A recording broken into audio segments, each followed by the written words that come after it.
तो we are covering UGC NET PYQs and उसमें हम अ, आपका जो दिसंबर 2018 वाला पेपर है उसको सॉल्व कर रहे हैं। ओके। सो इसमें ना बेसिकली इसी तरीके से अरेंज्ड है, पहले आपको इंग्लिश में मिलेगा क्वेश्चन, फिर आपको हिंदी में मिलेगा। पीवाईक्यूज इसी तरीके से यूजीसी नेट प्रोवाइड कराती है। प्रैक्टिस के लिए आप पुराने पेपर्स वगैरह भी यहाँ से डाउनलोड कर सकते हो। तो ये जो है स्टेटमेंट, इन पे ध्यान नहीं देना है आपने, ये सिर्फ क्वेश्चन नंबर ध्यान देना है और जो क्वेश्चन है उस पे फोकस करना है एंड देन ऑप्शंस। वैसे ऑप्शंस इसी तरीके से आते हैं, ये जैसे one A B C D नहीं आता, बट हम इसको 1 2 3 4 या ए बी सी डी मान के चलेंगे। Okay, so let's start with first question which is the 51। क्यों? क्योंकि इससे पहले जो 50 क्वेश्चन आपके उसके पेपर 1 के वो आते हैं, यहाँ पर पेपर 2 का 51 से स्टार्ट हो रहा है। Okay, so the first question is administration not the sword is the key to enduring power in the great society, who said it? So basically ये statement importance of public administration वाले topic से पूछी गई कि किसने कहा था कि तलवार से नहीं, प्रशासन जो है पूरे समाज को बांध करके रखता है। चार ऑप्शन है, Adam Brook, Charles A Beard, Wallace Donham and Paul Pigors. इसमें से सही करेक्ट आंसर क्या है? ये चार्ल्स ए बियर्ड का है। अब इसमें कॉन्सेप्ट जैसी कोई चीज नहीं है, आपको फैक्ट आता है आता है, नहीं आता है नहीं आता, क्योंकि इसमें ये जो थिंकर्स होते हैं ना, मतलब जिनके नाम कोट किए होते हैं, ऐसा हम इनके बारे में ज्यादा जानते नहीं है। अगर आप चार्ल्स ए बियर्ड को जानते या एडम ब्रूक को जानते तो शायद आप इस स्टेटमेंट को थोड़ा और अच्छे से समझ पाते, बट आपको एज इट इज याद करना पड़ेगा। वैसे मैंने कंपाइल कर दिया है, जैसे वॉलेस है, डॉनहम, इनकी भी काफी फेमस स्टेटमेंट्स आती रहती हैं, बट ये आती सारी इंपॉर्टेंस ऑफ पब्लिक एडमिनिस्ट्रेशन को लेकर की है। इसमें दे रखा है, प्रशासन ने की तलवार महान समाज में स्थायी शक्ति की कुंजी है। स्थायी शक्ति मतलब जो एक हम कहते हैं ना कि एडमिनिस्ट्रेशन एक नॉट ओनली बाइंड करके रखती है, बट जो स्टैटिक या जो स्टेबिलिटी का फोर्स है, स्टेबिलिटी बनाए रखने में बहुत इंपॉर्टेंट रोल प्ले करती है। तो ये चार्ल्स ए बियर्ड की स्टेटमेंट है। सेकंड क्वेश्चन पे आते हैं। इसमें पूछा गया, which one of the following is not an outcome of third Minnowbrook conference? निम्नलिखित में से क्या तृतीय मिनोब्रुक सम्मेलन का परिणाम नहीं है? पहला है, increase emphasis on comparative study. तो ये हमने कल या परसों डिस्कस किया था, डेफिनेटली कंपैरेटिव स्टडीज के ऊपर ध्यान दिया गया था। Emphasis on action research and methodological pluralism, तो डेफिनेटली उन्होंने कहा था कि एक्शन रिसर्च होनी चाहिए। जो लोग एक्शन रिसर्च नहीं जानते, वेरी सिंपल, कि आप अगर रिसर्च कंडक्ट कर रहे हो तो रिसर्च अगर आप किसी प्रॉब्लम को सॉल्व करने के लिए, इमीडिएट प्रॉब्लम को सॉल्व करने के लिए कंडक्ट कर रहे हो तो उसको एक्शन रिसर्च बोलते हैं। भाई आपके आसपास कोई प्रॉब्लम है, कोई समस्या है, जैसे मान लीजिए कहीं पे पानी अटकता रहता है या सड़कें बहुत खराब, आपको लगता है ये समस्या हर साल बार बार यही रहती है, तो इसका समस्या का समाधान क्या है? उस पर्टिकुलर प्रॉब्लम को सॉल्व करने के लिए अगर आप रिसर्च करते हो तो that is known as action research. और मेथोडोलॉजिकल प्लूरलिज्म का मतलब होता है कि you can apply different methods. आपको एक ही टेक्निक पे, एक ही तरीके पे उस पे रिलाई करने की जरूरत नहीं है। It has given a new definition of public administration, ये बात भी सही है, इन्होंने नया तरीका बताया था, नई डेफिनेशन भी दी थी। And centrality of public administration in providing democratic value, definitely it is also correct answer. तो इसमें से इन्होंने क्या पूछा था, इसमें से क्या एक आउटकम नहीं है? ओके, चारों स्टेटमेंट सिंपल लगती हैं आपको, बट इसमें से इन्होंने ये माना जरूर था कि डेमोक्रेटिक वैल्यूज को प्रोवाइड कराने में पब्लिक एडमिनिस्ट्रेशन एक इंपॉर्टेंट रोल प्ले जरूर करता है, बट वो सेंट्रल फैक्टर है या नहीं, इसके ऊपर हम डिबेट कर सकते हैं।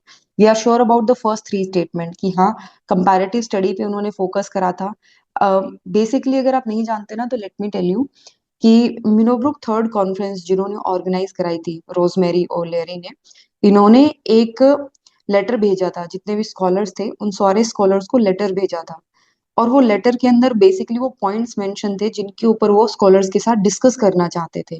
तो ये जो पॉइंट्स थे ना, उन पॉइंट्स में इन तीनों चीजों का तो पूरा डिटेल में डिस्क्रिप्शन आता है कि उन्होंने कंपैरेटिव स्टडी का बोला, इवन उन्होंने इंटरनेशनल लेवल पर बोला कि हमें सिर्फ एक पर्टिकुलर सोसाइटी तक सीमित होने की जरूरत नहीं है, हमें इंटरनेशनली जो है चीजों को समझने की जरूरत है। उन्होंने एक्शन रिसर्च यानी प्रॉब्लम ओरिएंटेड रिसर्च करने की जरूरत है। एंड ये चीज मेंशन है कि हाँ, उन्होंने पब्लिक एडमिनिस्ट्रेशन को एक नए तरीके से डिफाइन करा। And they also realise the importance of public administration, but centrality होता है कि आप बिल्कुल ही इसको मेन मान रहे हो कि बिना एडमिनिस्ट्रेशन के डेमोक्रेटिक वैल्यूज पॉसिबल नहीं है, तो हाँ, इसको हम चैलेंज कर सकते हैं। इस हिसाब से अगर हम चलें तो ऑप्शन 4 जो है आपका गलत होगा। हिंदी में अगर हम देखें तो तुलनात्मक अध्ययनों पर ज्यादा बल, कार्य अनुसंधान और क्रमबद्ध रूप से बहुलतावाद पर जोर, लोक प्रशासन की नई परिभाषा और लोकतांत्रिक मूल्य प्रदान करने में लोक प्रशासन की केंद्रीयता। ये स्टेटमेंट जो है वो गलत हो जाएगी। समझ में आ रहा है ना कि मैं बहुत फास्ट बोल रही हूँ? यस मैम, आ रहा है। ठीक है।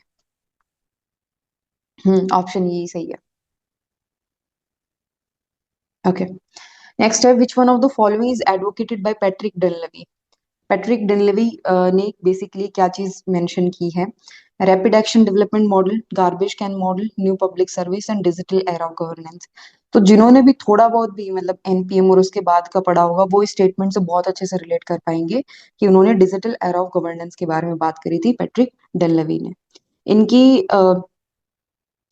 जब न्यू पब्लिक मैनेजमेंट की और उनके रेलेवेंस पे पूरी बहस चल रही थी, तो उस टाइम पे पैट्रिक डेलवी अपना प्रेजेंट करते हैं ये डिजिटल एरा ऑफ गवर्नेंस की जो यस अपना मैम, है। इनका एक 2003 में भी करके कोई बुक आई। अ, इतना तो मुझे एग्जैक्टली तो मैं फैक्ट नहीं बता पाऊंगी, बट हाँ ये पोस्ट एनपीएम में ही एक है। और इन्होंने ना इनके दो और हैं, एक एक आई थिंक मार्गरेट्स करके एक और है, इनके साथ ही हैं। इन्होंने 2000 के बाद में मतलब 21st सेंचुरी में एक तरीके से एनपीएम के अल्टरनेटिव के तौर पे डिजिटल एरा ऑफ गवर्नेंस को एस्टैब्लिश करने की मतलब उन्होंने ट्राई करा था।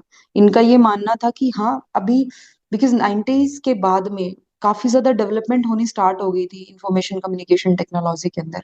तो इन्होंने कहा था कि सब कुछ प्राइवेट सेक्टर पे रिलाई करने की जरूरत नहीं है। सर्विस डिलीवरी के अंदर अब आपके पास एक नई टेक्निक आ चुकी है जिसके थ्रू आप गवर्नेंस को और इम्प्रूव कर सकते हो, do not have to rely on the NPM. इसीलिए यहाँ पर ये जो मतलब थॉट है एरा ऑफ गवर्नेंस वाला, ये if I am not making a mistake सबसे पहले इटली में स्टार्ट हुआ था, जियोवानी दुनी करके स्टार्ट हुआ था, और उसके बाद में ये टेली एडमिनिस्ट्रेशन के नाम से बहुत फेमस हुए थे। मतलब अगर आप टेली एडमिनिस्ट्रेशन नाम से कोई टर्म सुने तो ये चीज बहुत बहुत फेमस हुई थी।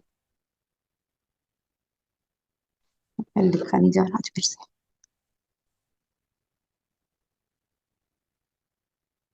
टेली एडमिनिस्ट्रेशन, और ये किससे जुड़ा हुआ है? डिजिटल एरा ऑफ गवर्नेंस है। ये इसका इम्प्लीमेंटेशन का तरीका है, इम्प्लीमेंट जब किया गया था इसको। ओके। तो बहुत सिंपल है डिजिटल एरा ऑफ गवर्नेंस कि आप पब्लिक सेक्टर में जो सर्विस डिलीवरी मैकेनिज्म है उसको इम्प्रूव कर रहे हो यूजिंग द डिजिटल टेक्नोलॉजी। अब आते हैं आपके पास आंसर तो आपको मिल ही गया, कौन सा है? शासन का डिजिटल युग। अब ये बाकी तीन क्या चीज है? ऑप्शंस तो ये भी इंपॉर्टेंट हो जाते हैं। रैपिड एक्शन डेवलपमेंट मॉडल क्या है? गार्बेज कैन मॉडल क्या है? न्यू पब्लिक सर्विस क्या है? तो ये I think new public service आप रिलेट कर पाओगे, ये क्या चीज है, और गार्बेज कैन मॉडल क्या चीज है? पहले गार्बेज कैन मॉडल बताओ क्या है, कहाँ पर पढ़ते हो ये बता दो चलो। मैम मुझे गार्बेज कैन मॉडल नहीं पता, न्यू पब्लिक सर्विस तो पता है। के बताएं।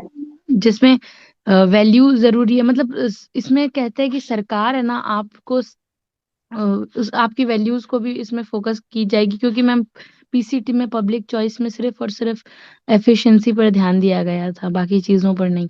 बट हम्म एनपीएस के अंदर हर चीज पर सेवाएं प्रदान करेगी सरकार। वो आपको सक्षम बनाएगी कि हाँ ये है इसका मतलब एग्जैक्ट तो हम्म इतना। ठीक है। और एनपीएस के मेन थिंकर कौन है? एनपीएस की थिंक हम्म मतलब किन का नाम आता है? विंसेंट ऑस्ट्रोम। नहीं बाबा, डेनहार्ट एंड डेनहार्ट का नाम हाँ आता है। सॉरी, ये रॉबर्ट हम्म जेनहार्ड। हाँ, डेनहार्ट एंड डेनहार्ट है, उनका नाम आता है। और garbage can model policy model है। जब आप पॉलिसी बनाते हो ना, वो गार्बेज कैन है, इट्स लाइक कि ये गार्बेज कैन है, यहाँ पे हर कोई अपने आइडियाज को थ्रो कर रहा है, और थ्रो करने के बाद जो ठीक लगेगा हमें उसको हम यूज कर लेंगे अपने काम में। तो गार्बेज कैन मॉडल है। Then rapid action development model है कि आप डेवलपमेंट अगर कर रहे हो तो फिर वो बहुत ही सुपर फ्लेक्सिबल मेथड अब आप अपनाओ। रैपिड एक्शन तभी होगा जब आप बहुत ज्यादा फ्लेक्सिबल मेथड और अडेप्टेबल मेथड अपनाओगे डेवलपमेंट के लिए, यानी किसी प्रॉब्लम का सॉल्यूशन मतलब डेवलप करने के लिए, प्रोवाइड कराने के लिए। इसमें से आप एक्सपेक्ट कर सकते हो गार्बेज कैन मॉडल पे और न्यू पब्लिक सर्विस पे अगेन क्वेश्चन। एनपीएस यही है, आप स्टेयरिंग से सर्विंग की तरफ बढ़ रहे थे, इसमें आप डेमोक्रेसी पे ज्यादा फोकस कर रहे थे। सिर्फ ये नहीं था कि पब्लिक सर्विसेज कौन प्रोवाइड कराएगा, किस तरीके से प्रोवाइड की जाएंगी वो भी बहुत मैटर कर रहा था। लोगों का पार्टिसिपेशन होना चाहिए, उनकी एम्पावरमेंट होनी चाहिए, सिटीजन एंगेजमेंट बहुत ज्यादा जरूरी है। आप सिर्फ और सिर्फ पब्लिक चॉइस पे फोकस नहीं कर सकते, आपको अगेन पब्लिक इंटरेस्ट में आना पड़ेगा। और और भी कई सारी चीजें हैं। पब्लिक इंटरेस्ट अगेन उन्होंने कॉमन वेलबींग और कॉमन गुड को उन्होंने अपना लिया था, वैल्यूज को इन्होंने इंक्लूड किया था अगेन। तो वो न्यू पब्लिक सर्विस है। और ये भी आपका एनपीएम के बाद में आता है। रॉबर्ट डेनहार्ट और जेनेट डेनहार्ट डेनहार्ट ने ये एनपीएस मॉडल डेवलप करा था। And I think after NPM it's the most famous model that we got, new public service. इसको new public approach, sorry public service approach भी बोलते हैं। ठीक है, तो ये याद रहेगा, द्रुत कार्यवाही विकास प्रतिमान। वैसे पहले का तो आपको वैसे ही आइडिया हो जाएगा, rapid action development model. Then garbage can policy model है, नवलोक सेवा या अपनी पब्लिक सर्विस, ये डेनहार्ट एंड डेनहार्ट का दिया हुआ है। शासन का डिजिटल युग, ये पैट्रिक डनलवी का है। अब ये नाम पता चल गया ना, हम्म। ये याद रखना। ये ओके। जहां पर भी नए नाम आ रहे हैं, नई टर्म्स आ रही हैं, नई फ्रेजेस आ रही हैं, मेंटेन अ सेपरेट नोटबुक। बहुत काम आएंगे लास्ट में जाकर के। एटलीस्ट आप नेट क्वालिफाई करने के बाद पीएचडी या कुछ और भी सोचोगे ना, तो जो एनपीएम या 1990s के बाद की जो डेवलपमेंट है पब्लिक एडमिनिस्ट्रेशन में, ये किसी बुक में नहीं मिलती है। ये आप अभी जो प्रिपेयर कर रहे हो ना, छोटी छोटी इन्फॉर्मेशन आप गैदर कर रहे हो, यही से आपकी पूरी अंडरस्टैंडिंग डेवलप होगी और फिर आपके बाद में बहुत चीजें काम आने वाली हैं ये। ठीक है, आपके किसी भी स्टैंडर्ड बुक के अंदर पैट्रिक डेलनवी की ये मॉडल के बारे में जिक्र नहीं है। हमने भी मतलब मेनली मैंने फर्स्ट टाइम इनके बारे में एमसीक्यूज के थ्रू ही पढ़ा था, फिर थोड़ा बहुत गूगल करा तो हमें और चीजें समझ में आई। ओके, नेक्स्ट क्वेश्चन पे आते हैं। Which one of the following theories are citizen viewed as customer and public servant are viewed as public manager? ये बहुत सिंपल सा है। किस सिद्धांत में नागरिकों को ग्राहक और लोक सेवकों को लोक प्रबंधकों के रूप में देखा गया? Scientific management, human relation, new public administration और new public management. New public administration हटा दो। एनपीएम हटा होगा। दिया? हम्म। शायद हम्म। एनपीएम हो तो। वैसे तो सिंपल ही है, हाँ एनपीएम काउंट कर सकते हो। बट ह्यूमन रिलेशन और न्यू पब्लिक एडमिनिस्ट्रेशन तो आप बिल्कुल वो कर सकते हो।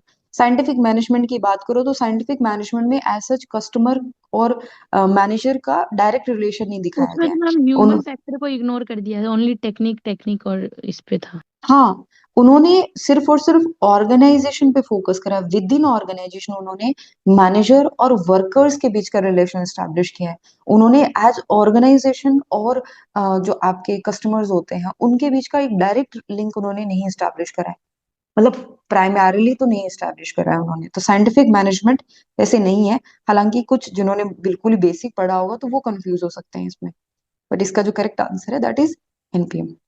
ठीक है, नवलोक प्रबंध। ओके, नेक्स्ट आता है, which of the following theory express the need to design and redesign the organisation structure to achieve efficiency and economy? कौन सी थ्योरी ऑर्गेनाइजेशनल स्ट्रक्चर को रीडिजाइन करने पे फोकस करती है एफिशिएंसी और इकोनॉमी के लिए? ये बहुत बिहेवियर। सिंपल। स्ट्रक्चर, स्ट्रक्चर पे किसने फोकस करा था? अच्छा, स्ट्रक्चर पे तो क्लासिकल थ्योरी नहीं किया। हाँ तो सीधा सा आंसर है, इसमें इतना सोचना क्या है, क्लासिकल थ्योरी नहीं कहा था। ये बात किसकी है, कौन से थिंकर ने कही थी कि प्रॉब्लम फॉल्टी स्ट्रक्चर में है? फॉल्टी स्ट्रक्चर ही सारी प्रॉब्लम की जड़ है।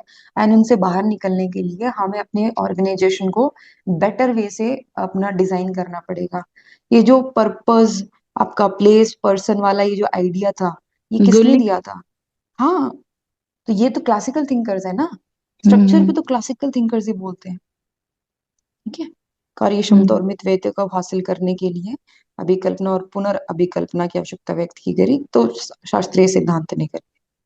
हम्म। Okay, next is M Laxmikanth type question. Which of the following is called second generation behaviouralist? New public administration, NPM, public choice theory, new public service theory. Second generation behaviouralist किसको कहा जाता है? First तो new public management हो गया, behavioural approach थी है। तो सेकंड एक पब्लिक चॉइस सेकेंड, एक थी। सेकेंड, रिपीट करो, रिपीट करो। फर्स्ट जनरेशन बिहेवियरलिस्ट वो होते हैं ना, जो first time behaviourism practical approach अपनाते हैं थोड़ा। हाँ हाँ हाँ हाँ। और कौन लेके सॉरी, आया था ये? सॉरी सॉरी, वो तो एनपीए था। एनपीएम हो सकता है शायद। नहीं, फर्स्ट जनरेशन कंफ्यूजन में है ना। आपके आपके चेस्टर चेस्टर बर्नार्ड और ये आ जाते हैं, हर्बर्ट हम्म। साइमन आ जाते हैं। ठीक है। हम्म। और इन तीनों में से पब्लिक चॉइस थ्योरी में बिहेवियरलिज्म पे सच फोकस नहीं किया गया है ना। न्यू पब्लिक मैनेजमेंट ये तो है ही प्योर प्राइवेट, उससे रिलेटेड। हम्म। ऑर्गेनाइजेशन में बिहेवियरलिज्म पे सच नहीं है, इसमें बिहेवियरलिज्म पे एनपीए में फोकस किया गया है।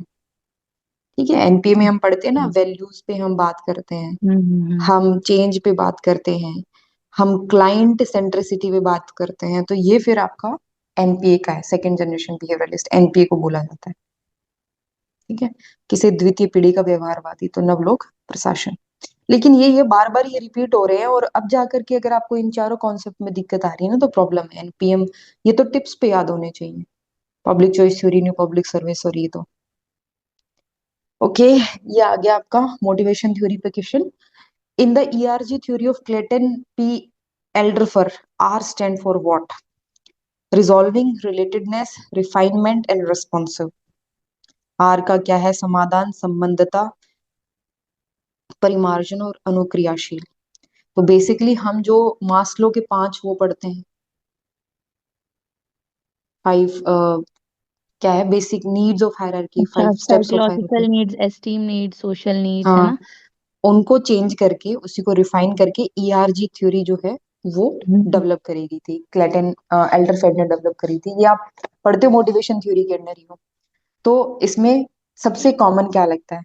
इंसान रिलेट करता है, अपनी बेसिक नीड्स उसकी पूरी हो गई, उसके बाद में उसके सोशल नीड्स जो होती हैं, रिलेटेडनेस, ये उसको चाहिए होती है। ठीक है। तो 3 नीड्स होती हैं उसकी: एग्जिस्टेंस, मतलब बेसिक सर्वाइवल के लिए, सेकंड होती है रिलेटेडनेस, और थर्ड होती है उसकी ग्रोथ नीड्स। ठीक है। ये बेसिकली मास्लो के जो नीड ऑफ हायरार्की है, मतलब sorry, hierarchy of needs theory है, उसमें 5 नीड्स बताई गई है ना, उसी को इन्होंने रिफाइन करके 3 बता दी है। इसका करेक्ट आंसर क्या होगा? ऑप्शन बी, रिलेटेडनेस, यानी संबंधता, संबद्धता। हम्म। अब ये आप बताओगे, लिस्ट 1 लिस्ट 2 से आपने मैच करनी है ठीक है, थिंकर मैं और बताती हूँ, एक्टिविटी। एक मिनट। हम्म कंस्ट्रक्टिव कन्फ्लिक्ट दिया था एमपी फॉलेट ने, एंड लूथर गिलिक, एंड ये क्या है, वुड्रो विल्सन। हाँ, administration and politics. And Luther Gulick का क्या था, एलिमेंट्स ऑफ एग्जीक्यूटिव फंक्शन किसने दी है। अभी इन दोनों में क्या कंफ्यूजन है, एक मिनट रुको, बता दूंगी मैं।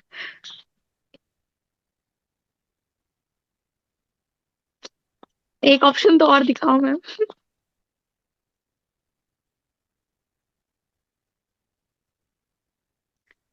डी का, तो मैंने दोनों में डी का वन है मैम, अब बताओ क्या है। कैसे ऑप्शन दे रखे हैं। देखो मैम, एलिमेंट्स ऑफ मैनेजमेंट जो है ना, हम्म ये हेनरी फ्योल ने दिया था। हम्म।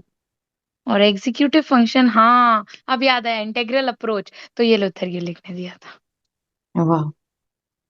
गलत है क्या मैम? नहीं, मैंने कब कहा? हाँ, तब ठीक है। तो इस हिसाब से कौन सा ऑप्शन सही जाता है? इस हिसाब से थर्ड वाला। ठीक है, सही है। मुझे तो यही लगता है, और तो कुछ नहीं होगा। सही है। वाह। सिंपल है, ज्यादा डिफिकल्ट तो नहीं है। नहीं, एम्पी बिल्कुल। फॉलेट कंस्ट्रक्टिव कॉन्फ्लिक्ट के बारे में बात करते हैं, ल्यूथर गुलिक एग्जीक्यूटिव फंक्शन के बारे में बात करते हैं, Henry Fayol elements of management पे बात करते हैं, Woodrow Wilson administration and politics पे बात करते हैं। यही है सेम, संरचनात्मक द्वंद्व। ओके। हिंदी में ना ये पढ़े आ तो गया ही क्या? अच्छा है। ओके। ऑथर और बुक्स, ये कई दिन से रट रहे हो, इस पे आ जाओ। Chris Argyris, Francis Likert, Chester Barnard, MP Follett. हाँ मैम। एक तो है ना, रेंसिस, ये understanding organisation behaviour, Chester Barnard होंगे। क्योंकि वो ओके। सी का होगा 4। तो ए का होगा द न्यू स्टेट रेसिडेंसेस लिकर्ड जो है, लिकर्ड बात करते हैं मैनेजमेंट ऑर्गेनाइज, क्या है, द ह्यूमन ऑर्गेनाइजेशन पे एमपी फॉलेट बात करती है मैम, क्योंकि उन्होंने बताया था अबाउट ह्यूमन रिलेशन के बारे में। तो आई थिंक हम जा सकते हैं बी के साथ, option B is the correct answer. Option B is the correct answer. मेरे हिसाब से अब आप बता दीजिए सही क्या है। क्रिस आर ग्रेस का आएगा अंडरस्टैंडिंग ऑर्गेनाइजेशनल बिहेवियर। हैं? ठीक है। हम्म। अच्छा, तो चेस्टर और बर्नार्ड क्या है मैम? बताती हूँ। रेंसिस लाइकर्ट का आएगा the human organisation. Chester Barnard का ऑर्गेनाइजेशनल मैनेजमेंट, और एमपी फॉलेट का आता है द न्यू स्टेट। अगर ये एमपी बुक्स है फॉलेट क्या? हाँ बुक्स हैं। ओ, थ्योरी नहीं था। बुक्स है। द न्यू स्टेट तो बहुत बहुत बार मेंशन किया जाता है एमपी फॉलेट का। हाँ, अगर आप बी टू को आइडेंटिफाई कर लेते हो तो भी इसमें से पहुंच जाओगे आप। एक में दिया हुआ the new state, the new state एक एग्जिक वो भी तो है एक, क्या है, 1924 में लिखी हुई है बुक। अब याद नहीं आ रही मैम, ऐसे होता है मेरे साथ। है। याद कर लेना, आराम से याद कर लेना। एक कंस्ट्रक्टिव कन्फ्लिक्ट वाली कौन सी है इनकी, जिसमें इन्होंने कन्फ्लिक्ट का बताया हुआ है। और डायनामिक एडमिनिस्ट्रेशन किन की है।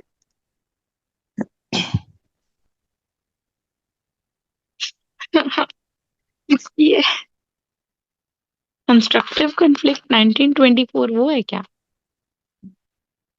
ओके, एक छोटा सा वो देती हूँ, टास्क देती हूँ। ठीक है। तीन थिंकर्स बताती हूँ, और तीन थिंकर्स में से कल कोई भी थिंकर की कोई भी बुक पूछती हूँ। ठीक।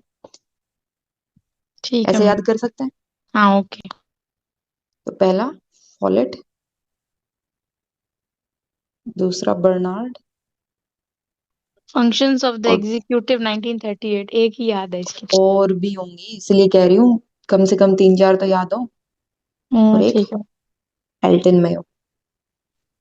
ओके क्या? और टाइम मिले तो साइमन। ठीक है मैम, इनकी किताबें करते हैं। थोड़ा टाइम के हिसाब से इनको देखना, क्योंकि हम्म। एल्टन मायो की पहले आएगी। ठीक है। बर्नार्ड बाद में आएंगे। Okay ma'am. ऐसे ना एक साथ सारे याद नहीं हो सकते, कर भी नहीं पाओगे। तो सेट में याद करो। पहले याद करो 1900 से लेकर के 1920 के बीच में जो बुक्स पब्लिश हुई हैं। फिर 1920 से लेके 1940 के बीच में जो पब्लिश हुई हैं। फिर 1940 से लेके 1960s के बीच में जो बुक पब्लिश हाँ, हुई हैं। इनके मैम 19 क्रोनोलॉजी भी पूछी जाती है बहुत बहुत। हाँ। तो ऐसे डेकेड वाइज या दो डेकेड्स को एक साथ लेकर के उनके याद करो। ज्यादातर बुक्स आपको इस फेज में और इस फेज में मिलेंगे। तो 5 5 साल के उसमें याद कर लो, याद रह जाएगा, क्या दिक्कत है। ठीक है। Okay, so which one of the following conforms to the non-programmed decision of Herbert Simon? Okay, so you know about the programmed and non-programmed decision of Herbert Simon? No no ma'am. Okay. Herbert Simon decision making theory के लिए famous है, और उसमें वो दो तरीके के decisions बताते हैं कि हर एक ऑर्गेनाइजेशन में ना दो तरीके के डिसीजंस होते हैं। एक वो जो रेगुलर डिसीजंस होते हैं, जिनके लिए अलग से सोचने की जरूरत नहीं है, जो रेगुलर बेसिस पे आपको काम करना है। जैसे आप कॉलेज जाते हो, कॉलेज जो रेगुलर आपको क्लास अटेंड करनी है, टीचर आएगा लेक्चर देगा, ये नॉर्मल है, ये रूटीन वर्क है। ठीक है। इसके लिए कोई ज्यादा सोचने की जरूरत नहीं। फिर होता है जो रूटीन में नहीं है, कुछ एक्सेप्शंस होते हैं, कुछ अलग से अलग ही हो रहा है। एक दिन पता चला पौधारोपण हो रहा है आपके कॉलेज में, पता चला कोई स्पीच देना है, कोई फंक्शन हो रहा है, अलग से जो रेगुलर नहीं है, जो रूटीन वर्क नहीं है। ओके। तो हम उसको कह सकते हैं कि नॉन रूटीन वर्क जो होता है, अलग से कुछ नया हो रहा है, न्यू वर्क। तो ये दो तरीके के डिसीजंस उन्होंने बताए हैं। पहला जो है वो उन्होंने कहा प्रोग्राम्ड डिसीजंस है। जैसे आप प्रोग्रामिंग कर सकते हो ना, जिस चीज को पहले से आपको पता होता है, सब कुछ पहले से डिसाइडेड होता है। मतलब where is pre non routine, plan. Pre plan work. और नॉन रूटीन वर्क जो नया होता है, जिसको आप प्रोग्राम नहीं कर सकते, नॉन प्रोग्राम्ड वर्क होता है जो। ठीक है। Something new, you went to college, you get to know, अरे आज तो ये नई चीज है, हमें पता ही नहीं था, इसको कैसे करते हैं। तो ये नया है, नॉन प्रोग्राम्ड एक्शन है। ऐसे ही आपको बताना है कि इनमें से क्या है जो नॉन प्रोग्राम्ड डिसीजन है हर्बर्ट साइमन का। Okay. Okay, okay ma'am. First है decision to pay gratuity to an employ as per government rules. First, ma'am gratuity क्या होता काइंड ऑफ अमाउंट मान के चलिए आप, ठीक है, एक अमाउंट है जो उसको पे करना, लाइक पीएफ जैसे होता है, पीएफ समझते हो ना, प्रोविडेंट फंड टाइप, है? है ना, ठीक वैसे ही होता है ये भी। सेकंड देखो, decision to grant earn leave to a central government employ. ये पता है क्या होता है? जो भी उसकी है लीव बची हुई है, वो आप उसको दे रहे हो, भी उसने छुट्टी मार ली, वो तो पता ही है, नॉर्मल है। Then decision to send space lab to Mars, आप फैसला लेते हो मार्स के ऊपर एक स्पेस लैब भेजने का। And decision to float tender for a bridge over river Ganga, ये गंगा नदी के ऊपर एक, हाँ, ये थर्ड ऑप्शन थोड़ा। एक्सप्लेन करो या ठीक है ये क्या? नहीं, मार्स पे। आपकी आवाज कट रही है। मार्स पे स्पेस लैब मैं नहीं समझी। ये डिसीजन गवर्नमेंट लेती है कि आप मार्स पे मंगल ग्रह के ऊपर एक स्पेस लैब भेजते हो, स्पेस लैब मान लीजिए, मिशन अच्छा भेजते हो, कोई अच्छा मार्स अच्छा, मिशन मान लो। ठीक समझ गए। तो इनमें से कौन सा ऐसा डिसीजन है जो नॉन प्रोग्राम्ड है?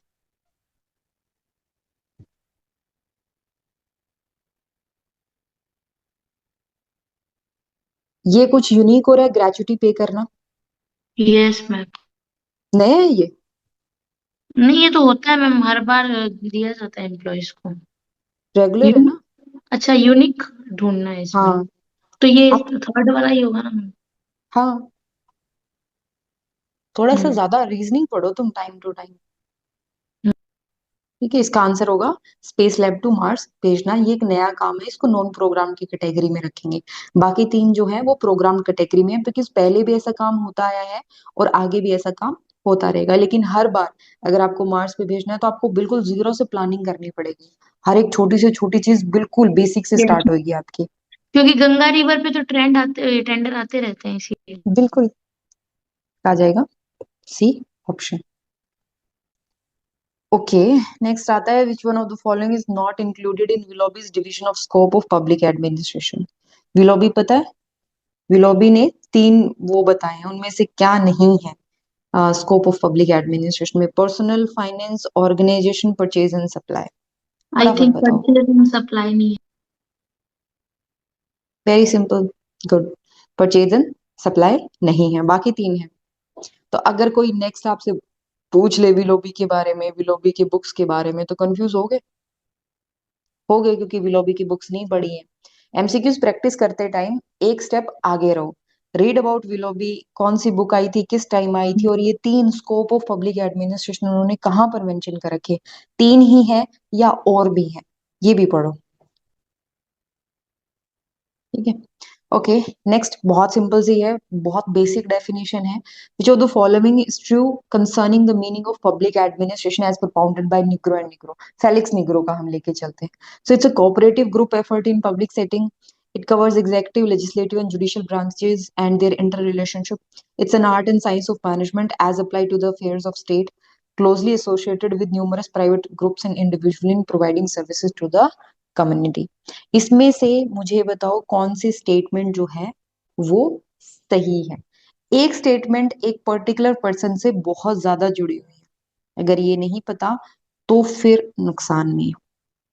आर्ट एंड साइंस वाला मैंने टॉपिक कराया था ना, तब मैंने ये चीज बार बार बोली थी, ये स्टेटमेंट है किसकी है? Administration is nothing but the art and science of management as applied to the affairs of state. ये मैम निग्रो की स्टेटमेंट नहीं है। हाँ, फर्स्ट वाली होगी इसकी, फेलिक्स। क्या होगी? फर्स्ट वाली। तीन चूज कर सकते हो ना आप, मैंने कहा थर्ड नहीं है, तो थर्ड ओ, हटा दो, ये नहीं आएगा, सॉरी, इसमें टू है, ये नहीं आएगा। या तो एक है या एक और दो है या एक दो और चार है, बाकी तीन है आपके, बाकी तीन निग्रो के डेफिनेशन में आते हैं। So option C is the correct answer. बाकी जो सिर्फ ये वाली स्टेटमेंट है, वो ये है ये। इनकी नहीं है। हम्म,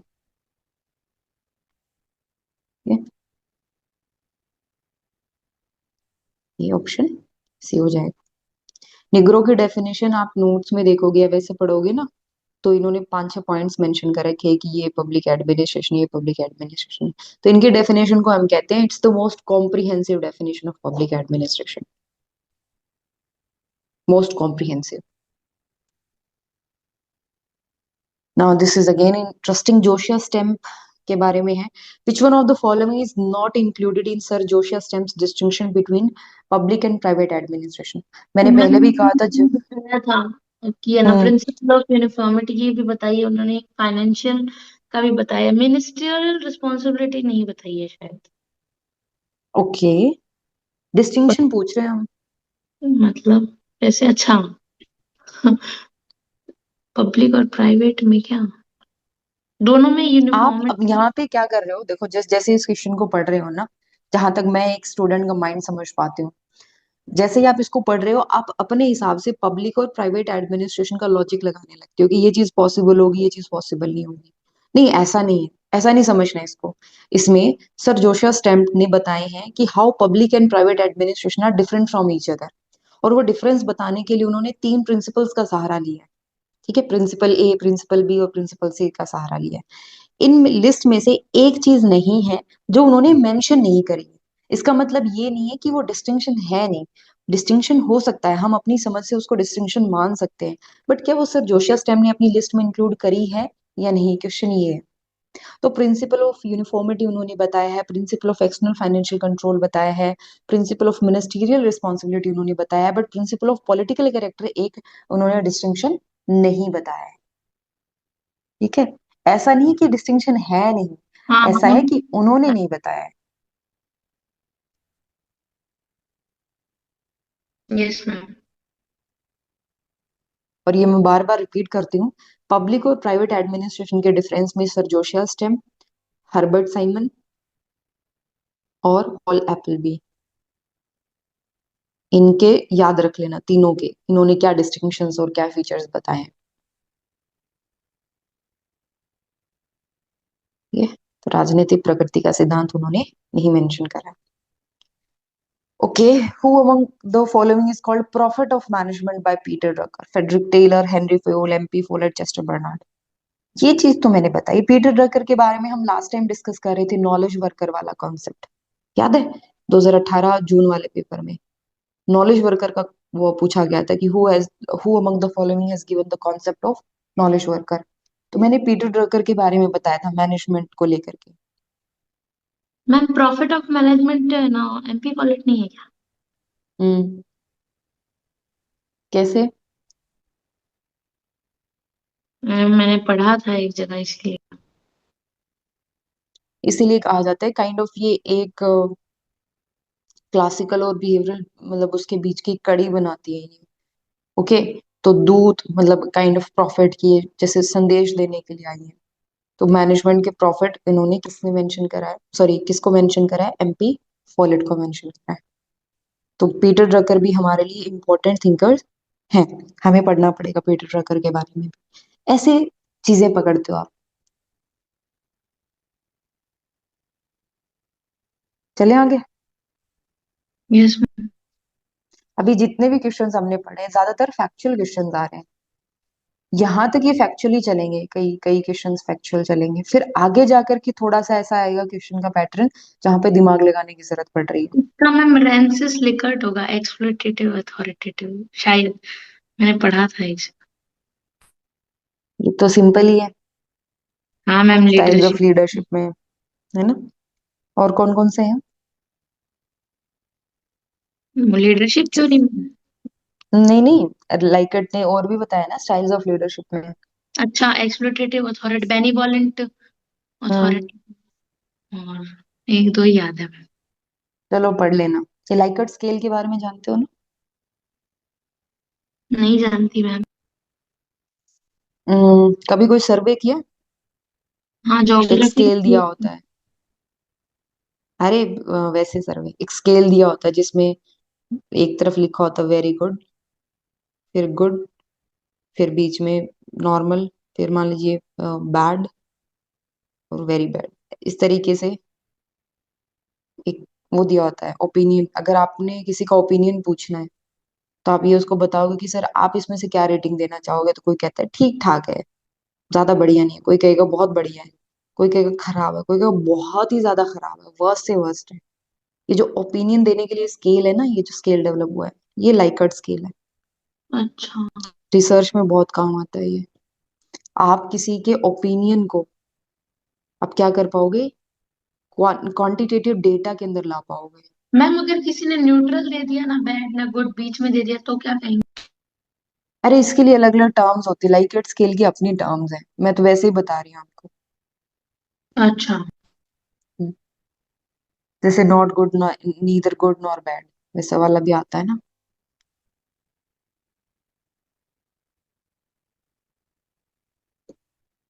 इसका तो सिंपल है। अब मुद्दा आता है ये तीन लोग जो हैं यहाँ पे, Fred Fiedler, Robert J House, William Reddin, ये तीनों भी लीडरशिप थ्योरीज में बहुत ज्यादा फेमस हैं। अच्छा, मैंने तो इनका नाम ही नहीं सुना कभी। हाँ, हमने दो तीन लोगों का ही नाम सुना होता है। लीडरशिप थ्योरीज तीन तरीके की होती है ना, trait situational and trait behavioural and situational hmm theory. Hmm. ये तीनों टाइम लगाओ, आराम से पढ़ो इनके बारे में। जो एमए का मटेरियल होगा ना पब्लिक एडमिनिस्ट्रेशन का, ऑर्गेनाइजेशनल बिहेवियर वाला, लीडरशिप का, वहां पर मिल जाएगा। नहीं मिले तो इग्नू से डाउनलोड कर लो, IGNOU leadership material, public administration, MA वाला मटेरियल, वहां पे इन तीनों के बारे में आपको डिस्क्रिप्शन मिल जाएगा। या फिर एम लक्ष्मीकांत में वो दी होगी, एक टेबल दी हुई होगी, ठीक है, उसके अंदर उन्होंने मेंशन कर रखा होगा कि ये ऑथर है, ये थिंकर है और इनका ये मॉडल है। इवन विलियम रेडिन का मॉडल जब यूपीएससी में पूछा गया है ना, तो उस टाइम सारे एस्पिरेंट शॉक्ड थे कि ये कहाँ से आ गया क्वेश्चन, जी। कि हम दो तीन टिपिकल क्वेश्चन से आगे बढ़ते ही नहीं है। के ये मुझे याद दिलाना, कल पूछूंगी मैं ये, एक वो बुक्स और एक ये फिडलर हाउस और रेडिन वाला, ये सत्तावादी और शोषणकारी Francis Likert. Which of the following is not correct about Weberian model of bureaucracy? Rigid adherence to the principle of hierarchy, recognition of informal organization, belief in increase of efficiency, emphasis on maintenance of written document. तो principle of hierarchy है, informal organisation के बारे में उन्होंने कहीं पर बात नहीं करी है। ये तो सबसे पहले हम्म फॉर्मल ऑर्गेनाइजेशन पे ही फोकस करते हैं ये लोग। तो सिंपल, क्या आंसर आएगा आपका? बी। गुड। 7 है ना इनके वेबेरियन ब्यूरोक्रेसी के कितने एलिमेंट्स हैं? 6 है मैम शायद। देखना कहीं 7 हो।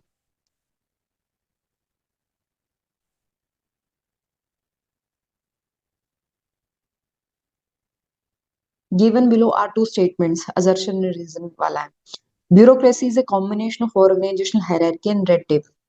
Hierarchy and red tape are symbiotic. Hierarchy produces red tape.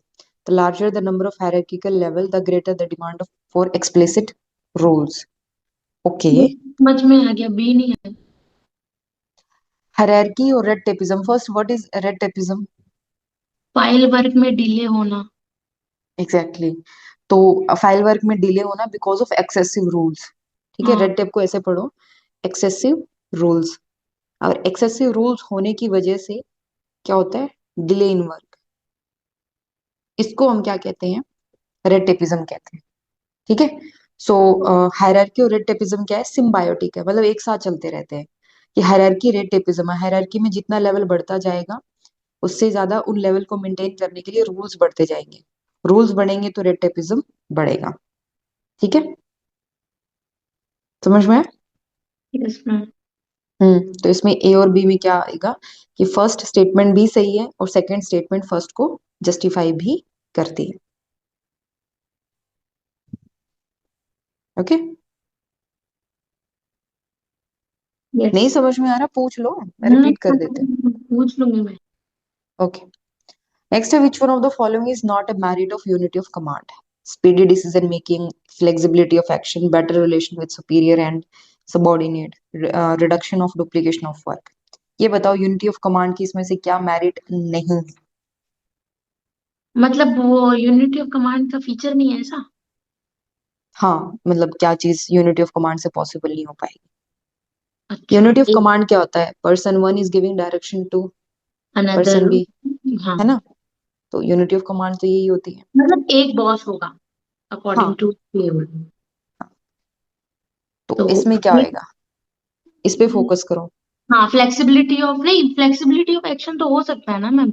कैसे हो सकता है कि यूनिटी मैम ऑफ एक कमांड बॉस में? ऑर्डर दे रहा है तो वो सब सब लोग चाहें वैसे, अच्छा, उसी की बात माननी पड़ेगी सबको एक। हाँ, रिजिड होगा वो तो। रिजिड होगा ना। हम्म। फ्लेक्सिबिलिटी कहाँ से लाओगे? हाँ, सही बात। ओके, जो तो जो इसका क्या एक आएगा? बॉस ने दिया वही है। हम्म। ठीक है, ऐसे छोटी छोटी चीजें पकड़नी होती है। ओके, नेक्स्ट है which one of the following is not correct about Kautilya's अर्थशास्त्र?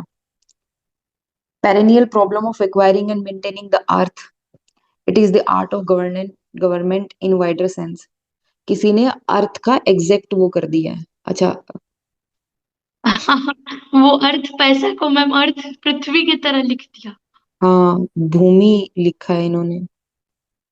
हिंदी में भी क्या है? अच्छा, भूमि ही मेंशन कर रखा है। भूमि कर जो होता है वो। चलो, it is the art of government in wider sense, it's a science which deals with state craft in internal and external sphere, it justified the limited power of monarch. वो मैम ये नीचे वाला नहीं होगा, ये बिल्कुल ऐसा नहीं कहते थे। हम्म, हम्म। सिंपल है। Yes ma'am. पर ये तीन तो सही है, ये अगली बार कहीं आ जाए तो याद रहेंगे कि ये तो ऐसा तो बोला था फिर कौटिल्य ने। नेक्स्ट है which of the following approaches consider decentralisation as an end and not as a mean? अब ये डिसेंट्रलाइजेशन की चार अप्रोचेस आ गई हैं। Doctrinal, political, administrative and dual role. इसमें से कौन ये मानता है कि डिसेंट्रलाइजेशन अपने आप में एक एंड है, तरीका नहीं है? आप डिसेंट्रलाइजेशन अचीव करना चाहते हो, डिसेंट्रलाइजेशन के थ्रू कुछ और अचीव नहीं करना चाहते, वो डॉक्ट्रिनल अप्रोच कहती है। ठीक है, yes ma'am.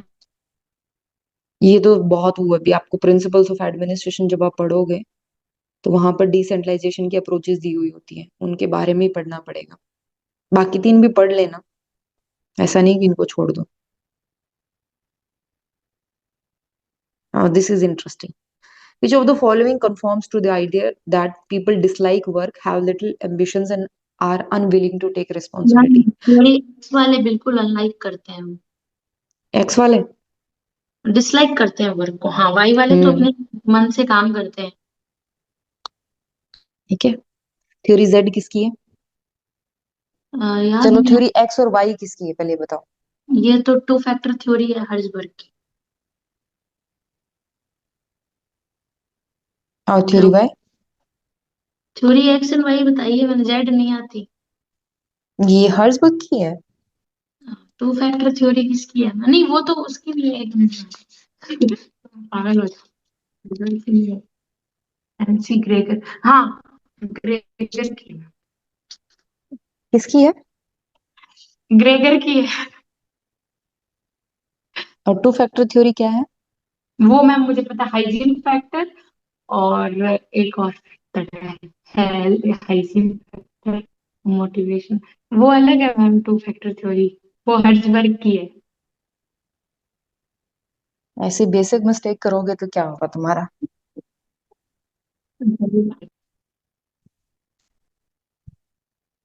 Theory Z okay, किसकी है मैम? विलियम आउची, ये आपके लक्ष्मीकांत में मेंशन है। ओके ठीक मैम। है, और एमबीओ किसका है? Management by objective. नहीं पता मैम। नहीं पता? हम्म। पीटर ड्रकर, ठीक है। Again, told you many times, the practice of management, 1954।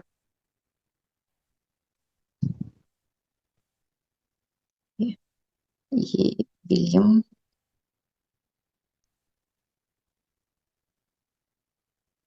Okay, 71 हो गया ना। नेक्स्ट आते हैं। Consider the following regarding Taylor's concept of a piece rate system: observation and analysis of work, differential rate, system of piece work, paying man not position, giving formal training. अब बताओ piece rate system के बारे में क्या चीज सही है? 1 2 3 4, ये तो पढ़ा हुआ है। 2 तो सही लग रहा है और 3 भी सही लग रहा है, तो 2 3 4 गिविंग फॉर्मल ट्रेनिंग। हाँ मैम, शायद 1 नहीं होगा। वाह। नहीं मैम, रुको अब एक टाइम मिनट। स्टडी नहीं करे, टाइम एंड वर्क हाँ, स्टडी सारा ऑब्जर्वेशन मैम, तब तो नीचे डी वाला है। सारे आएंगे। मैम कंफ्यूज मत फॉर्मल करिए। ट्रेनिंग पीस रेट सिस्टम में आएगा? गिविंग फॉर्मल ट्रेनिंग, नहीं मैम नहीं आएगा। ये पीस रेट में नहीं आएगा। अब ये गलतियां हो रही है, ये आपसे नहीं ऑलमोस्ट सबसे होती है। फर्स्ट टाइम अगर मैं पढ़ती मेरे से भी होती। हम हम्म। टेलर को नहीं, टेलर के पीस रेट सिस्टम को समझा रहे हैं। हाँ मैम। टेलर ने और भी बहुत सारी चीजें बोली हैं, आर्ट ऑफ कटिंग मेटल बोला है उन्होंने, साइंटिफिक मैनेजमेंट बोला है, बट हमें पीस रेट सिस्टम पे टिके रहना है। इसमें उन्होंने 3 चीजें बताई थी। काम को एनालाइज करो, काम के टुकड़े बनाओ सबसे पहले, और उस हिसाब से उनको वो दो कि कितना काम वो कंप्लीट करे, डिफरेंशियल रेट होना चाहिए। And you should pay to the man not to the position. If is efficient pay more, if is not pay less, very simple. Formal training is not part of the piece rate system. ये तो salary का है ना सब कुछ, आप wages and salary decide कर रहे हो, वेजेस के लिए फॉर्मल ट्रेनिंग का कॉन्सेप्ट नहीं आएगा। जब आप उनको टूल्स वगैरह यूज करने सिखा रहे हो तब आएगा फॉर्मल ट्रेनिंग का। ठीक है? मैम एफिशिएंसी बढ़ाने के लिए they are not using the. Solve करने के बाद ही सॉल्व होते हैं। सॉरी। ये जो कंफ्यूजन होते हैं, ये तो ये जैसे हम पीवाई क्यू सॉल्व कर जाए तभी दूर हाँ, होंगे इससे। ये यही तो फिर पीवाईक्यू का रोल होता है ना। और पीवाईक्यू का क्या रोल है? पीवाईक्यू का ये थोड़ी ना कि अच्छा आपने आंसर दिया, आपने देखा अरे इसका तो बी है, बस एज इट इज फिर आगे बढ़ गए। इतना ही थोड़ी ना होता है। आप गलती कर क्यों रहे हो वो चीज वो भी पता होनी चाहिए। ठीक है, इसका ऑप्शन क्या आएगा? बी आएगा। ओके, बहुत सिंपल क्वेश्चन है। Who among the following is called father of American Frank public J administration? Goodnow. Frank J Goodnow. Good. French J good now.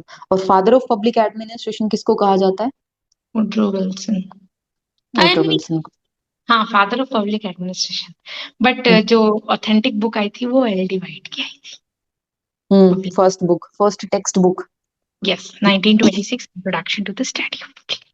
Okay, next है which one of the following, who among the following is the critic of Thomas Carlyle's great man theory of leadership? ग्रेकिनास, Spencer, Adam Woods, Max Weber. कौन है great man theory के critics? ये शायद थोड़ा सा परेशान कर सकता है, बट इसका करेक्ट आंसर हर्बर्ट स्पेंसर हो। ठीक है, हाँ। ग्रेट मैन थ्योरी हम समझते हैं क्या है, आपका ट्रेड थ्योरी, कि कुछ लोग जो हैं वो महान पैदा होते हैं। यस मैम, बोला था। ठीक। हाँ। और इवन जब ये काफी पहले के हैं, इट्स नॉट लाइक कि हर्बर्ट स्पेंसर बाद में आते हैं हालांकि, बट जो थॉमस कार्लाइल का ग्रेट मैन थ्योरी है ये, अ, अगर मैं गलती नहीं कर रही हूँ तो, जैसे चार्ल्स डार्विन की बुक आती है, ये ह्यूमन उसको समझने की कोशिश करते हैं। हर्बर्ट स्पेंसर का आई थिंक बायोलॉजी में भी काफी वो विल्सन, आता है। जो मटर के वो, वही वो बोल रहे हैं। मंडल है। अच्छा तो अरे नहीं, कैसे बताऊं मैं। बायोलॉजिस्ट जो होते हैं, जो थोड़ा सा मतलब अपना लाइफ साइंस पे भी स्टडी करते हैं, जैसे अगर मैं गलत नहीं हूं तो चार्ल्स डार्विन की बुक आती है द ओरिजिन ऑफ स्पीशीज। उसके बाद में बायोलॉजी के ऊपर उनकी अपनी कमेंट्री भी आती है हर्बर्ट स्पेंसर की। मतलब ये एक इम्पोर्टेंट पर्सनालिटी है, कहने का अर्थ ये है मेरा। हाँ हाँ। पढ़ लेना थोड़ा हर्बर्ट स्पेंसर के ऊपर। वे ग्रेकुनास फॉर्मूला किस में आता है? फटाफट बताओ, कौन से प्रिंसिपल से स्पैन ऑफ जुड़ा हुआ है ग्रेक? कंट्रोल में आता है मैम। हाँ, स्पैन ऑफ कंट्रोल में आता है। Good. Span of control hmm. में आता है। वो to Herbert Spencer. Bracket N वाला ही तो मैम। वही। जो छह अम, ब्रैकेट में बताते हैं, छह होते हैं मतलब वो उन्होंने बता रखे हैं, उस हम्म। हिसाब से आप एडजस्ट कर सकते हो कि इतने लोगों को आप कंट्रोल कर सकते हो। एडम वुड्स के बारे में थोड़ा देख लेना, गूगल कर लेना। Okay. And then Max Weber, we all know about Max Weber. Okay, तो इसका करेक्ट आंसर होगा Herbert Spencer. Yes. Okay, next है the principle that people in hierarchy tend to rise to their level of incompetence is called. ये मैंने पूरा मतलब कई साल पहले मैंने यूट्यूब पे भी इसके बारे में वीडियो बनाई थी। कि वो कहते हैं कि अगर कोई इंसान प्रमोशन हो करके इस पोजीशन पे आकर के मतलब उसने हाईएस्ट अपना प्रमोशन अचीव कर लिया और ये इस पोजीशन पे, हालांकि ऑर्गेनाइजेशन में और भी पोजीशंस हैं जिन पे उसको प्रमोट किया जा सकता था, बट वो यहाँ पर है, वो अपनी लाइफ की हाईएस्ट पोजीशन पे। तो वो कहते हैं कि वो लोग जो हैं अब वो यहाँ पे आकर के इनकॉम्पिटेंट हो गए, मतलब इससे ऊपर जा ही नहीं सकते वो, हाँ, मैंने भी सुना था यहाँ ये वाला। है ना? इससे ऊपर जा ही नहीं सकते, वो अपने लेवल ऑफ इनकॉम्पिटेंस पे हैं। वो जब तक प्रमोट होते रहेंगे जब तक वो अपने इनकम्पिटेंसी लेवल तक नहीं पहुंच जाते। तो ये पीटर प्रिंसिपल है। ओके, एस्प्रिट दे कॉर्प्स क्या है? टीम बिल्डिंग है, grapevine informal communication, Peter principle level of incompetence promotion में है, और गैंग प्लैंक आपका कंपेयर की इसका है, हेनरी फायोल कुछ। का है ना। हम्म, ठीक है।